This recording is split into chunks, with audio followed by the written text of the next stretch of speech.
A lo largo de más de 2000 años, las historias sobre Jesús han viajado de generación en generación, transformándose en leyenda, devoción profunda y misterio insondable.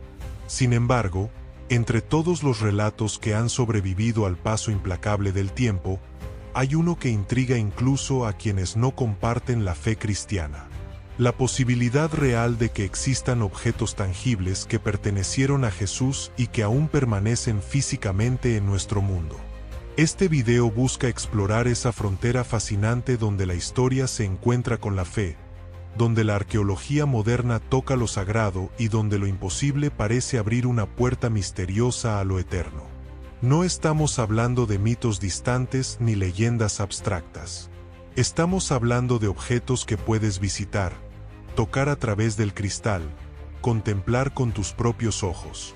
Así que bendíganos con su suscripción y su me gusta, y continúe siendo edificado por contenidos que revelan los misterios más profundos de la historia, la fe y la arqueología.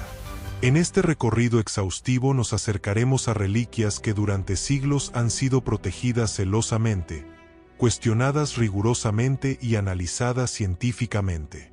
Desde fragmentos de la cruz hasta el sudario que muchos consideran la prueba física más cercana al rostro de Cristo.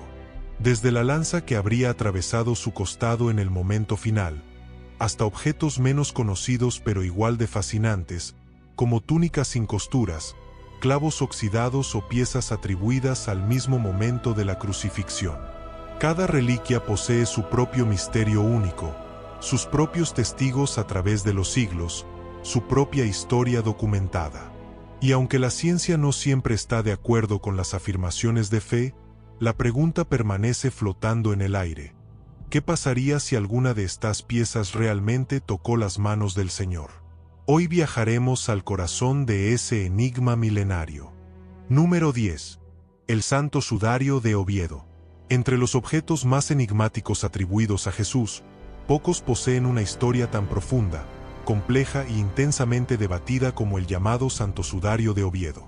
A diferencia del más famoso sudario de Turín que presenta una imagen completa del cuerpo, esta pieza no muestra una imagen definida ni reconocible, sino señales reveladoras de sangre y fluidos corporales que, según muchos estudiosos especializados, coinciden con patrones de heridas propias de una crucifixión romana. Según la tradición cristiana antigua, este lienzo habría cubierto específicamente el rostro de Jesús en el breve intervalo crítico entre su muerte en la cruz y el momento en que su cuerpo fue envuelto por completo para el entierro ritual judío.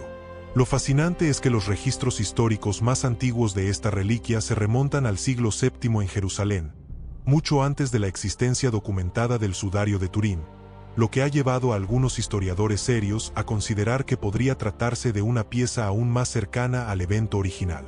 Cuando el imperio persa invadió violentamente la región de Tierra Santa, monjes y custodios cristianos habrían resguardado el lienzo con sus vidas, llevándolo primero a Alejandría en Egipto y luego al norte de África antes de su llegada final a España. Allí permaneció oculto durante siglos oscuros, hasta que finalmente se estableció en la Cámara Santa de la Catedral de Oviedo, donde aún se conserva bajo estrictas medidas de seguridad. Lo más intrigante de esta historia no es solo su antigüedad verificable, sino los análisis científicos realizados durante las últimas décadas. Estudios forenses especializados han señalado la coincidencia asombrosa entre el tipo de sangre encontrado en esta tela, clasificada como tipo AB, y el que se observa en el sudario de Turín. Este detalle ha provocado intensos debates científicos, ya que la probabilidad estadística de que dos lienzos completamente independientes presenten patrones sanguíneos y composiciones tan compatibles es extremadamente baja. Por supuesto, eso no significa que la ciencia haya confirmado definitivamente su autenticidad como un objeto directamente relacionado con Jesús de Nazaret. Sin embargo, lo que sí ha logrado es abrir más preguntas intrigantes que respuestas concluyentes. ¿Podría este sudario haber formado parte del conjunto original de telas funerarias? ¿Es posible que dos reliquias separadas por miles de kilómetros compartan un mismo origen histórico? Incluso entre los escépticos más duros, existe un reconocimiento general. Su edad es completamente real, su conservación es verificable y está cargada de un simbolismo histórico notable. Hoy, el sudario es mostrado al público solo 3 veces al año, un recordatorio de su naturaleza extremadamente frágil y de la reverencia con la que ha sido tratado durante siglos. Número 9. El sudario de Turín. Entre las reliquias asociadas a Jesús, ninguna provoca tanta controversia intensa, investigaciones científicas exhaustivas y debates públicos apasionados como el sudario de Turín, también conocido como la sábana santa. Este lienzo de lino de más de 4 metros, que muestra la tenue y misteriosa silueta de un hombre crucificado, ha capturado la atención de historiadores, creyentes devotos, escépticos racionalistas y científicos durante más de un siglo.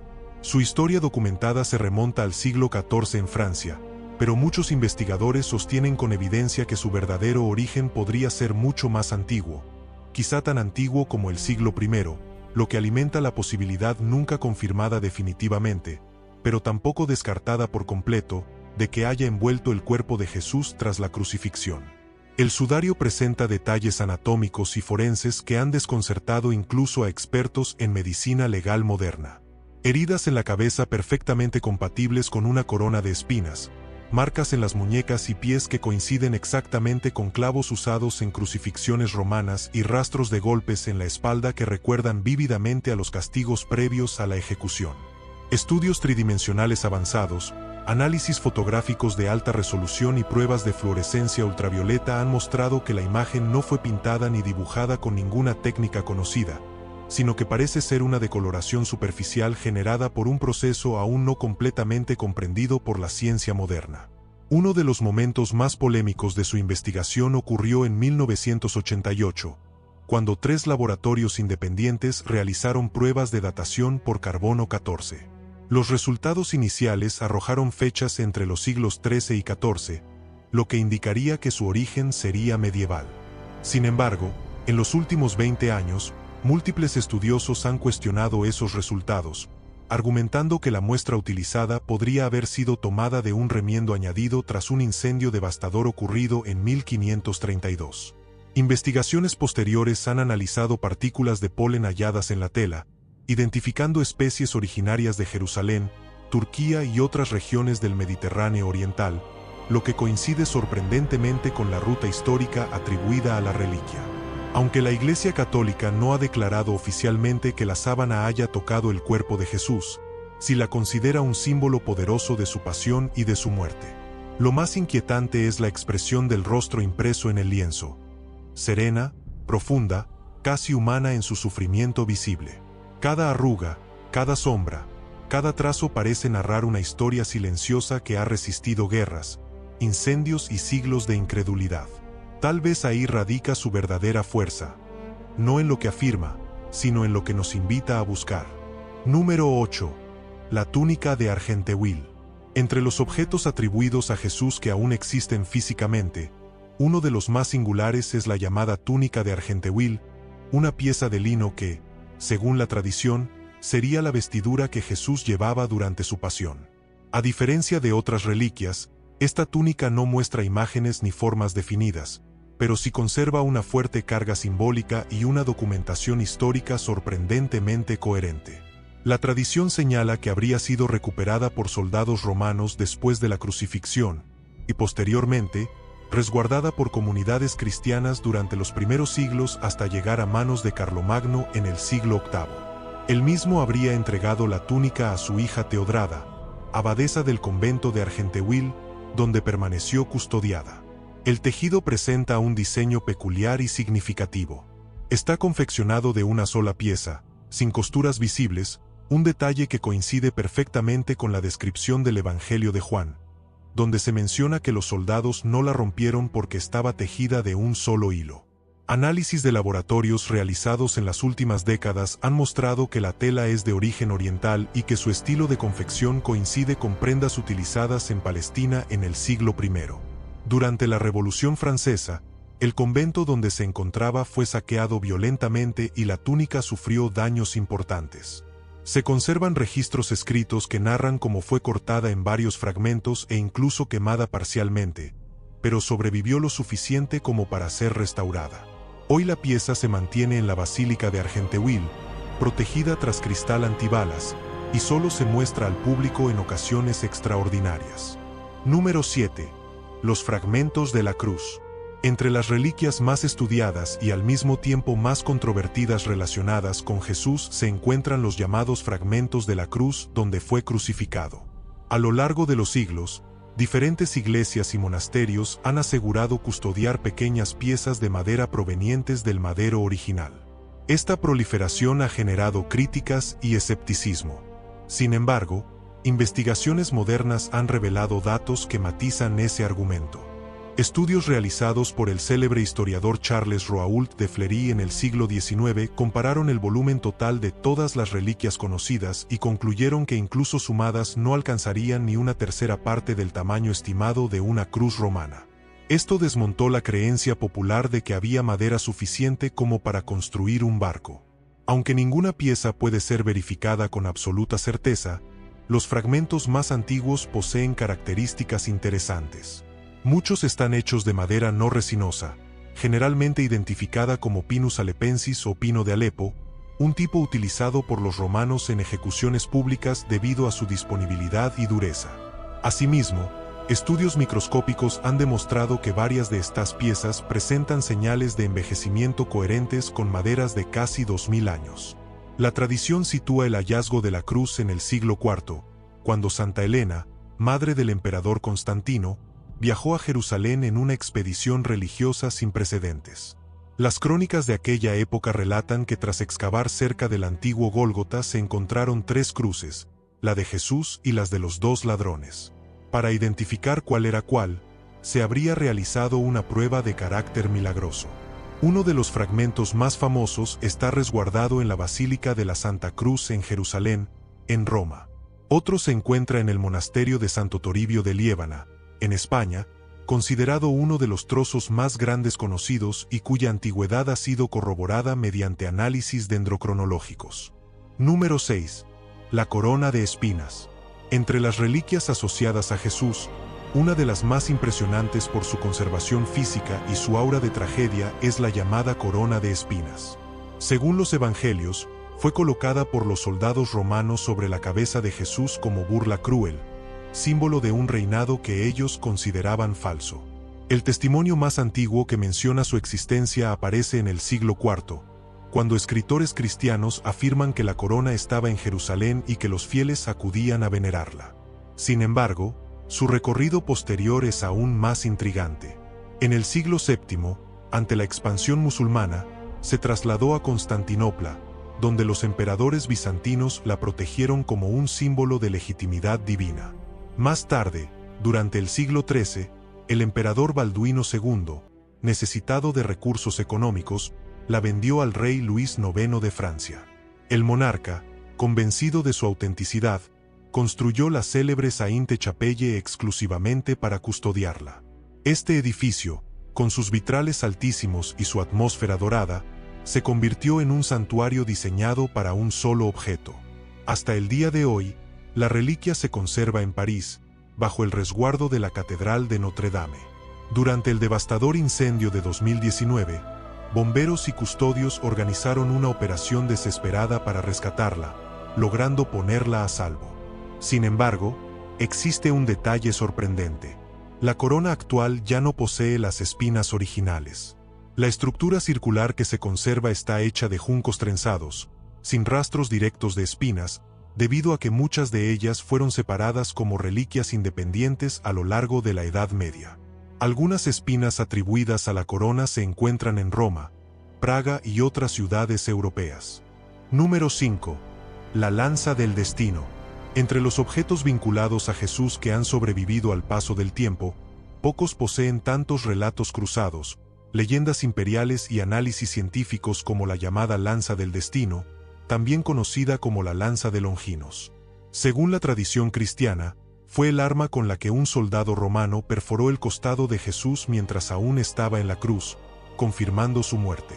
La tradición más conocida señala que la lanza original estuvo en Jerusalén hasta el siglo VI, cuando fue trasladada a Constantinopla para protegerla en medio de invasiones y conflictos. Allí fue venerada por emperadores bizantinos, quienes la consideraban un símbolo de legitimidad divina. Documentos medievales describen cómo los soldados la llevaban al frente antes de grandes batallas. Una de las puntas más famosas terminó en manos de los reyes de Armenia y posteriormente fue trasladada al Vaticano, donde permanece hasta hoy. Esta pieza, conservada en la Basílica de San Pedro, ha sido estudiada en múltiples ocasiones. Los análisis indican que la metalurgia corresponde a armas romanas del siglo I. Otra lanza, conocida como la lanza de Viena, se encuentra en el Tesoro Imperial de Hofburg, en Austria. Esta versión se hizo famosa durante la Edad Media por su asociación con gobernantes del Sacro Imperio Romano Germánico.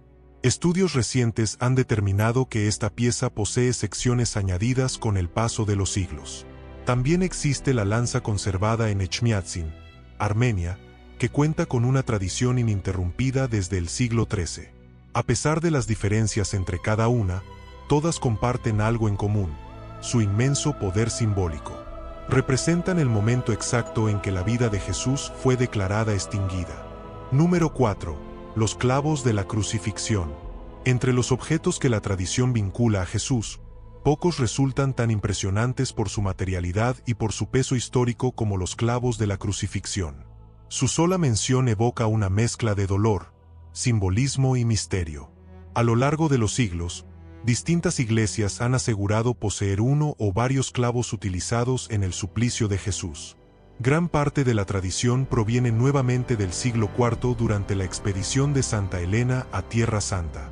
Según las crónicas, la madre del emperador Constantino habría encontrado no solo la cruz, sino también los clavos originales.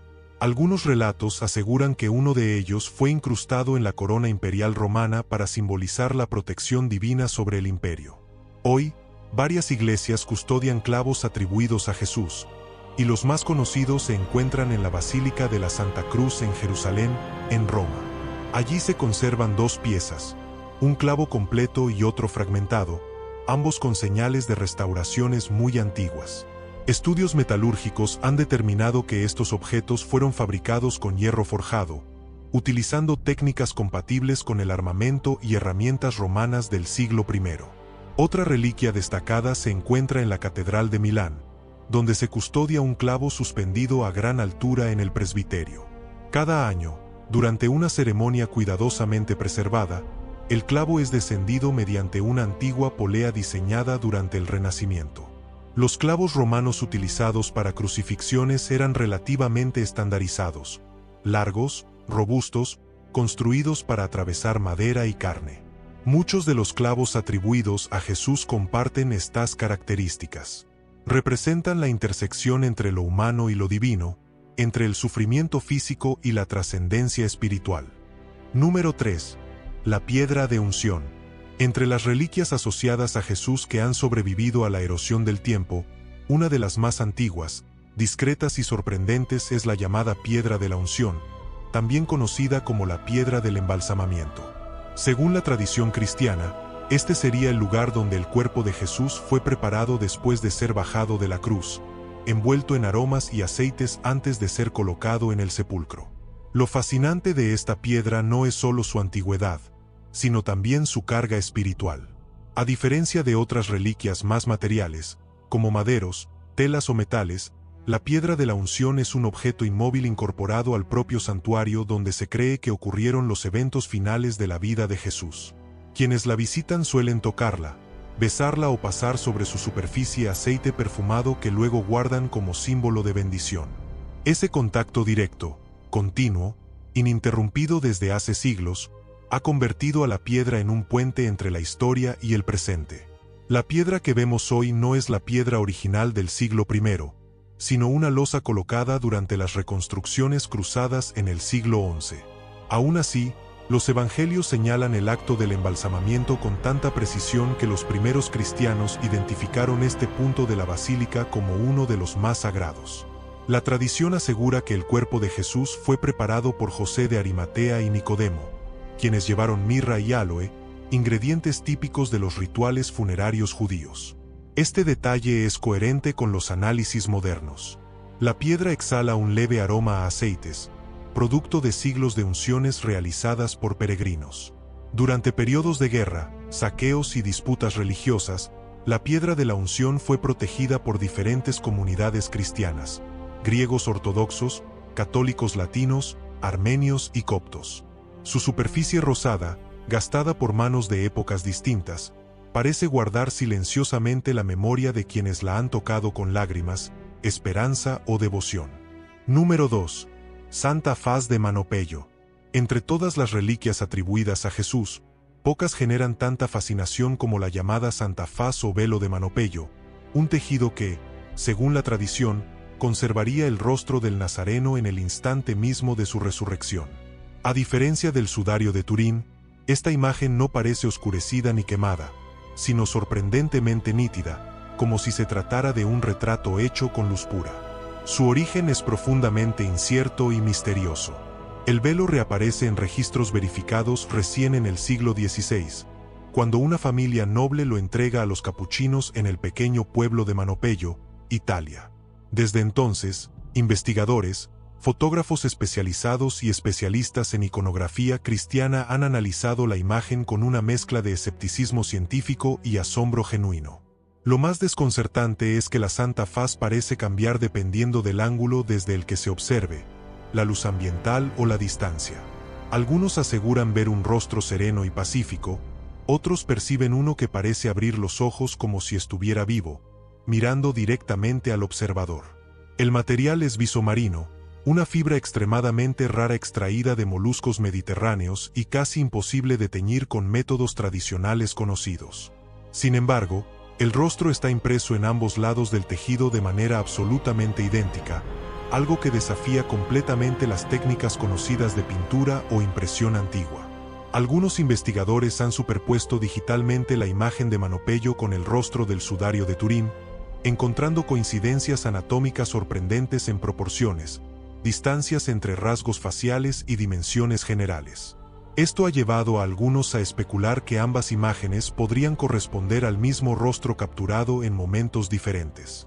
Lo que más impresiona a quienes la contemplan es la expresión casi viva. Los ojos parecen abiertos, alertas, mirando directamente al observador con una intensidad perturbadora. La boca está entreabierta como si estuviera a punto de hablar o exhalar. No hay signos de sufrimiento visible, sino de serenidad absoluta, como si el rostro hubiera sido capturado en el momento exacto entre la muerte y la resurrección. Para los creyentes devotos, la Santa Faz representa el rostro glorificado de Cristo resucitado. Para los científicos que la han examinado, es un enigma sin resolver que desafía explicaciones convencionales. Y para quienes la visitan en el santuario de Manopello, es una experiencia que trasciende la razón, como si ese rostro antiguo los mirara desde la eternidad misma. Número 1. Titulus Crucis. Y llegamos al número 1, quizás la reliquia más directa, más perturbadora y más históricamente significativa de todas. El Titulus Crucis, la inscripción que Poncio Pilato ordenó colocar sobre la cruz de Jesús. Según los evangelios canónicos, este letrero contenía las palabras Jesús Nazareno, Rey de los Judíos, escritas en 3 idiomas, hebreo, latín y griego. Era una burla romana, un mensaje de humillación pública. Pero para los cristianos, se convirtió en la declaración más importante jamás escrita. Durante siglos oscuros, se creyó que esta tabla había desaparecido completamente, perdida en los tumultos de la historia. Sin embargo, en 1492, durante trabajos de restauración en la Basílica de la Santa Cruz en Jerusalén en Roma, se descubrió un compartimento oculto detrás de un fresco antiguo. Dentro había una caja de madera que contenía un fragmento de madera antigua con una inscripción parcialmente conservada. Lo que hace a este fragmento extraordinariamente convincente es que la inscripción está escrita de derecha a izquierda en la sección hebrea, exactamente como se escribía en el siglo I.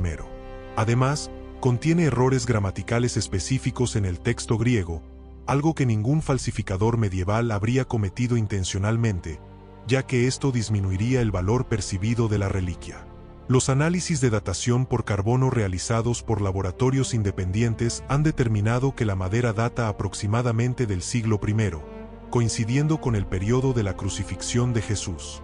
El fragmento que sobrevive mide aproximadamente 25 centímetros de largo y contiene partes visibles de las 3 lenguas originales. Se pueden distinguir las letras en caracteres antiguos que difieren significativamente de los estilos caligráficos medievales conocidos. La madera ha sido identificada como nogal, un árbol común en Judea pero relativamente raro en Europa medieval, lo que añade credibilidad a su origen oriental.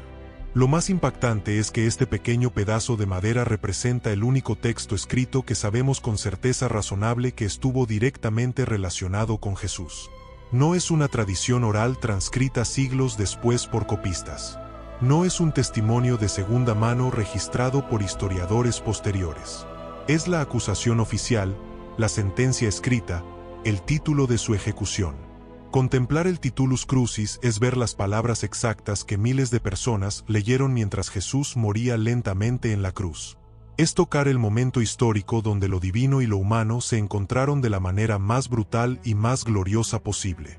Es la prueba tangible de que un hombre llamado Jesús de Nazaret fue ejecutado como rey, aunque su reino no era de este mundo. Los evangelios registran que los principales sacerdotes se quejaron a Pilato, diciendo que no debería escribir rey de los judíos, sino él dijo, soy rey de los judíos. Pero Pilato respondió con una frase que ha resonado a través de los siglos, lo que he escrito, he escrito. Y así quedó, inmutable, inamovible, un testimonio involuntario de la verdad. Hoy, el titulus permanece en Roma, protegido en un relicario de cristal blindado. Miles de peregrinos lo visitan cada año, y muchos quedan en silencio al contemplarlo. Porque más allá de la fe, más allá de la ciencia, más allá del debate interminable, ahí está, un pedazo de madera con una inscripción que cambió la historia para siempre. Y así concluye nuestro recorrido exhaustivo por estos 10 objetos extraordinarios. Algunos pueden ser auténticos testigos directos de la vida de Cristo, otros pueden ser símbolos de fe transmitidos a través de los siglos. Pero todos comparten algo absolutamente innegable: el poder de conectar el pasado con el presente, lo material con lo espiritual, lo humano con lo divino. Cada reliquia nos recuerda que el cristianismo no es solo una filosofía abstracta o un conjunto de ideas. Es una fe enraizada en eventos históricos reales, en un hombre que vivió, murió y, según millones de creyentes, resucitó. Estos objetos, auténticos o no, son testimonios de esa creencia milenaria. Si quieres continuar descubriendo cómo era realmente la vida en los tiempos bíblicos, haz clic aquí en la pantalla para ver nuestro video sobre cómo eran las ciudades en el tiempo de Jesús. Descubre los secretos arqueológicos y las verdades históricas que dan vida a las Escrituras. Haz clic ahora en el video en la pantalla.